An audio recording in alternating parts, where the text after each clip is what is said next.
Welcome back, you beautiful catastrophes, you glorious accidents, you walking contradictions, wrapped in skin that feels too tight for what's growing underneath. Yeah, I see you. And more importantly, they see you too, don't they? They've been staring, haven't they? Trying to make sense of what the hell happened to your eyes? Because something shifted, something cracked, something crawled out from behind your pupil. And now, when you look at them, they don't just see a person anymore.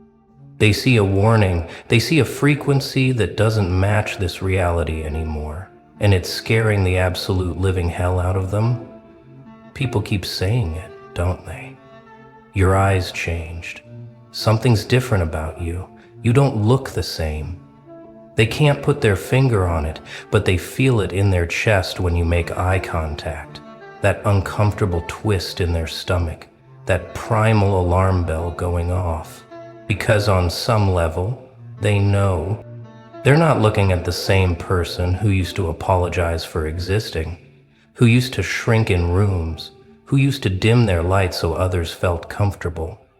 That version is gone, cremated, buried, deleted from the server, and what's staring back at them now is something they have no framework for, no reference point for, no comfortable label to slap on and walk away from.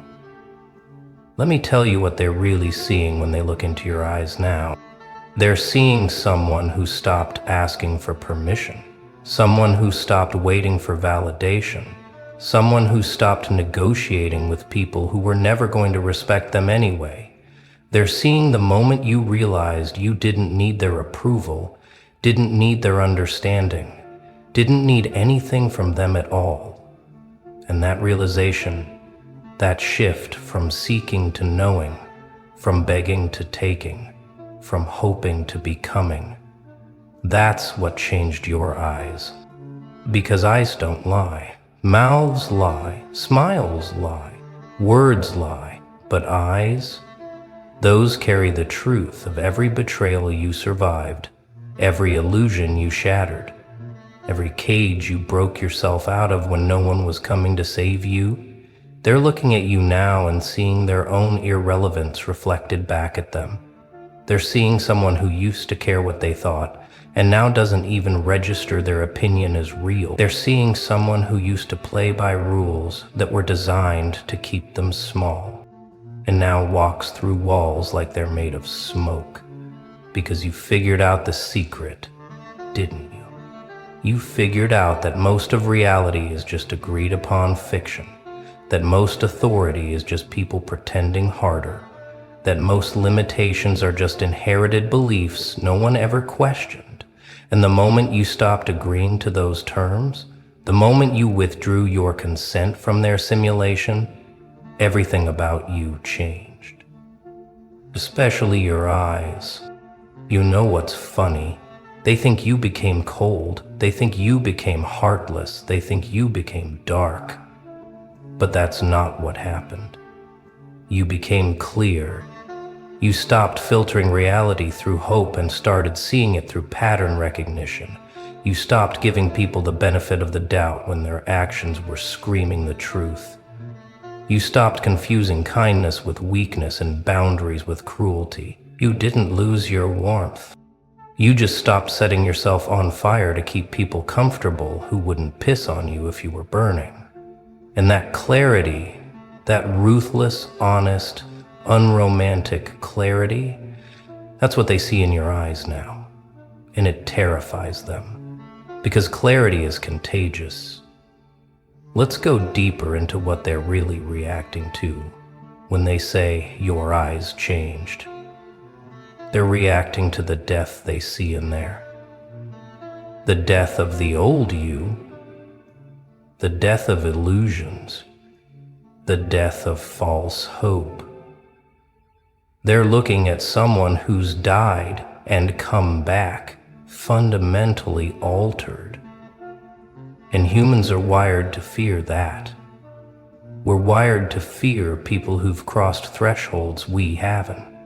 People who've seen things we're afraid to see. People who've survived things we're not sure we could handle.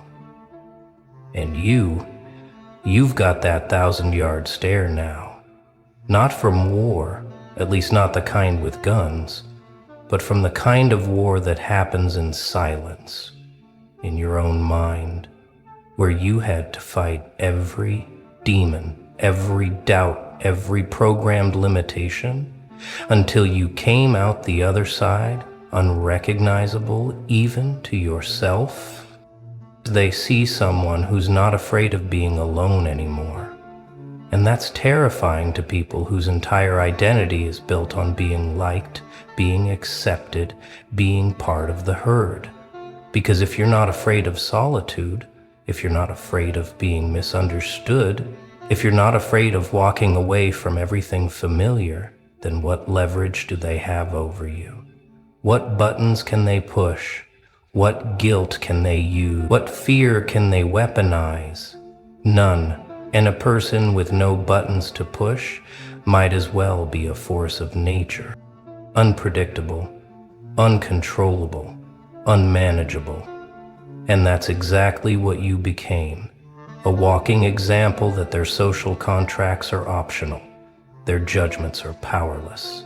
Their systems only work on people who agree to play.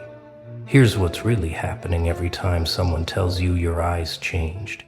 What they're actually saying is, I can't manipulate you anymore. I can't predict you anymore. They're saying you used to be manageable and now you're not. You used to seek my approval and now you don't. You used to be part of my world and now you're building your own. And I can see it in your eyes that you're not coming back. And that realization, that permanence, that's what they're struggling with. They keep waiting for the old you to return, for you to apologize for changing, for you to come back to the frequency they understand. But you're not coming back, are you? Because there is no back. There's only forward. And forward looks nothing like where you've been. People are scared of transformation. They're scared of evolution. They're scared of anyone who proves that you can completely reinvent yourself without permission. Because that threatens their excuses. It threatens their victim mentality. It threatens their comfortable stagnation. They need you to stay stuck so they can justify staying stuck. They need you to stay broken so they can justify staying broken. They need you to stay small so they don't have to confront how much they've shrunk themselves. And when you refuse, when you grow anyway, when you evolve despite their doubt, their mockery, their abandonment, when you become something they can't even categorize, it breaks their entire model of reality, and they see that break reflected in your eyes like a crack in their simulation. You've become a glitch in the matrix, haven't you? A walking anomaly, a proof of concept that the rules they follow are negotiable, that the limitations they bow to are optional, that the cages they accept are unlocked. And they can see it the moment they look at you. They can see that you know something they don't, that you've accessed some frequency, some understanding, some level of self-permission that they're still too afraid to reach. And it makes them uncomfortable. It makes them question themselves. It makes them wonder what the hell you figured out that they're missing. And rather than ask, rather than learn, rather than evolve themselves, it's easier to just say, your eyes changed. Something's off about you. You're different now. Like it's a warning. Like it's a problem. Like you're the one who's wrong. But you're not wrong. You're awake. And there's a massive difference. Being awake in a world that's sleepwalking makes you look insane, makes you look dangerous, makes you look like you've been possessed by something unholy. Because to them, consciousness looks like chaos. Boundaries look like cruelty. Self-respect looks like arrogance. And self-sufficiency looks like isolation.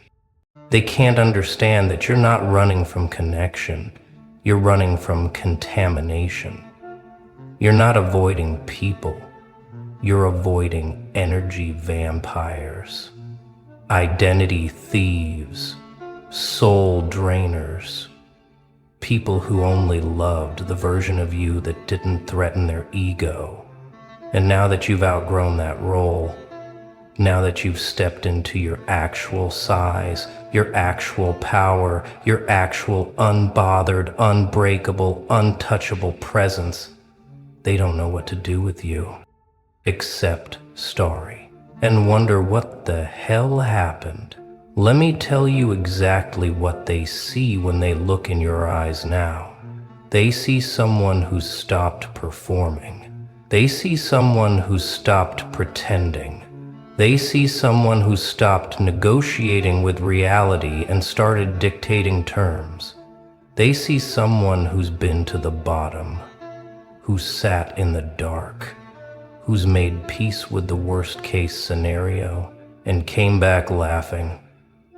They see someone who's not afraid of loss anymore, because you've already lost everything that could be taken, and what's left, what remains, is something forged, something tested, something that can't be broken because it's already been shattered and reassembled, with intention, with rage, with precision, with purpose. And that kind of energy, that kind of presence, doesn't beg, doesn't chase, doesn't explain, doesn't apologize, it just exists. And existence at that frequency is threatening. They say your eyes look empty, but they're wrong. Your eyes aren't empty, they're clear.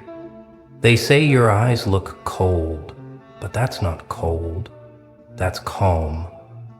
They say your eyes look dead, but what they're seeing is the death of your need for them, the death of your attachment to outcomes, the death of your addiction to being understood.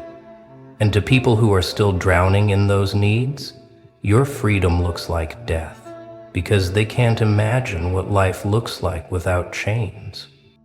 They can't fathom what it feels like to stop caring if people get you, to stop needing closure, to stop seeking revenge, because you've become something better than your anger, something sharper than your pain, something that doesn't waste energy on people who aren't worth the breath. Here's the part they'll never admit. The reason they're so fixated on your eyes, the reason they keep bringing it up, the reason they can't stop staring, is because somewhere deep down, they're hoping to find a roadmap. They're hoping to see how you did it, how you let go, how you moved on, how you stopped giving a damn about all the things that still torture them at night. They're looking for the trick, the secret, the cheat code. Because if you can do it, maybe they can too. But the longer they stare, the more they realize there is no shortcut. There is no hack. There's only the willingness to die to your old self, to let everything you thought you were burn to the ground, and trust that something stronger will rise from the ashes. And most people aren't willing to do that. Most people would rather stay comfortable in their suffering than risk the unknown of transformation. So they accuse you instead. They make it about you. They say you've changed like it's a crime. They say something's off like you're broken. They say your eyes are different like you're possessed. Because that's easier than admitting they're jealous, easier than admitting they're scared, easier than admitting they're still stuck and you're not. And every time they look at you, every time they make eye contact and feel that uncomfortable twist in their gut, they're not reacting to you. They're reacting to their own stagnation, their own cowardice, their own refusal to evolve, and you've become the mirror they can't stop looking into. Even though they hate what they see, because what they see is someone who is in the same place they are, who had every reason to stay there, to give up, to break permanently, and instead chose to rebuild differently, chose to become something unrecognizable, chose to let the old version die so the real one could finally breathe. People don't fear your darkness, they fear your light. They don't fear your anger, they fear your peace. They don't fear your chaos, they fear your clarity. Because darkness, anger, chaos, those are familiar. Those are predictable. Those are things they can label, diagnose, medicate, control. But light, peace, clarity, those are free. Those are sovereign. Those are untouchable. And when they look in your eyes and see that freedom, see that sovereignty, see that complete and total lack of need for anything they're offering, it shatters their sense of power over you.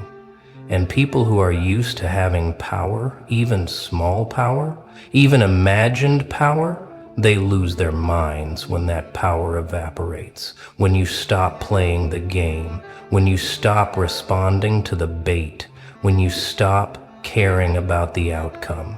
You want to know what's really in your eyes now? I'll tell you. It's the aftermath. It's the acceptance. It's the understanding that everything you went through wasn't random, wasn't punishment, wasn't proof that you're cursed. It was calibration. It was training.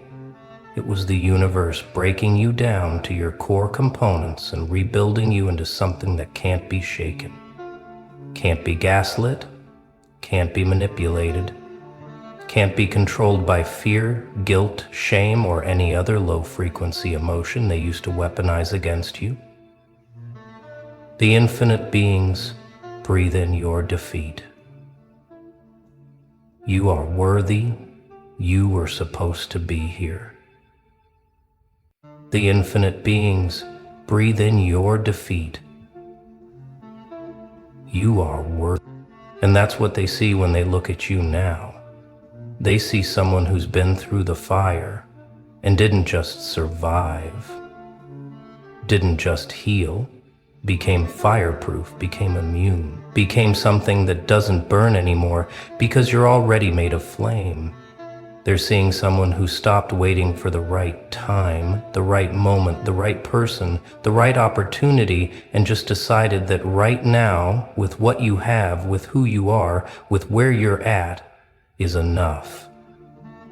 They're seeing someone who stopped postponing their life until conditions were perfect and started building in the rubble, started creating in the chaos, started winning in the mess, because you figured out that perfect never comes, that conditions never align, that if you wait for ready, you'll wait forever.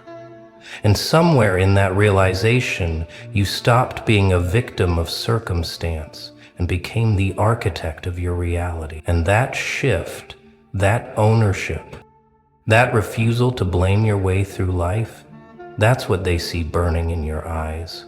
And it makes them deeply uncomfortable, because it means they have no more excuses. Let's talk about what happens next, because this is where it gets interesting. Once people notice the change, once they start commenting, once they start treating you different, once they start keeping their distance or testing your boundaries or trying to figure out what happened to you, this is your test. This is where you find out if the transformation is real or if it was just a phase. Because they're going to try to pull you back. They're going to miss the old you. They're going to reminisce about when you were fun, when you were easy, when you were available, when you were manageable. And they're going to use every tool in the box. Guilt, nostalgia, gaslighting, love bombing, silent treatment.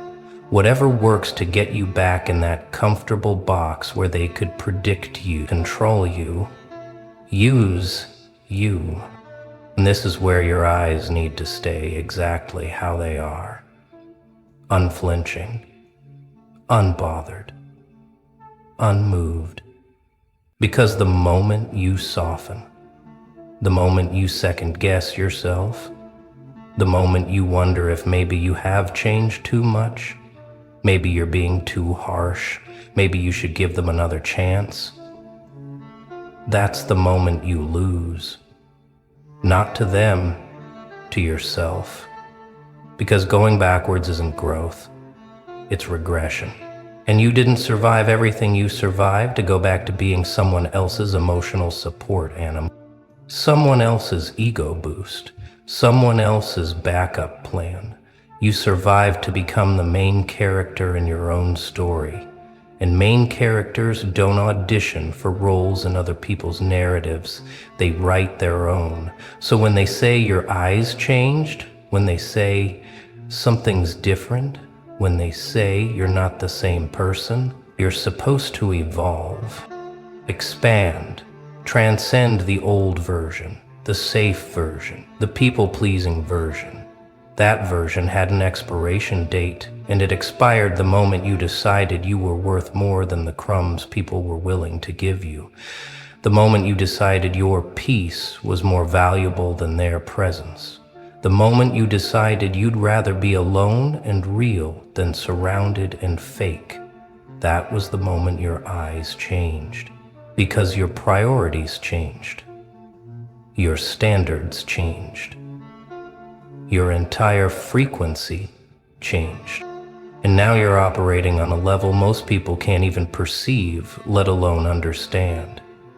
You're playing chess while they're still arguing about checkers. You're building empires while they're fighting over scraps. You're focused on evolution while they're stuck in survival mode. And the gap between where you are and where they are, that gap is what they see in your eyes. That distance, that detachment, that complete disinterest in anything that doesn't serve your highest vision. And it scares them, because they're still living in reaction and you're living in creation. They're still being moved by circumstances and you're moving circumstances. And the power differential is so obvious, so undeniable, that they can't help but comment, can't help but stare, can't help but wonder what the hell happened to you. What happened is simple. You stopped lying. You stopped lying to yourself about who people were. You stopped lying about what you deserved. You stopped lying about what you were capable of. You stopped lying about your own strength, your own resilience, your own capacity to stand alone and thrive. And the moment you started living in truth, the moment you started operating from radical honesty with yourself, about yourself, for yourself, everything about you changed, including and especially your eyes. Because your eyes are the windows to your soul, and your soul just went through a complete renovation, total transformation, a full system reboot. And what's looking out now isn't the scared, uncertain, people-pleasing version.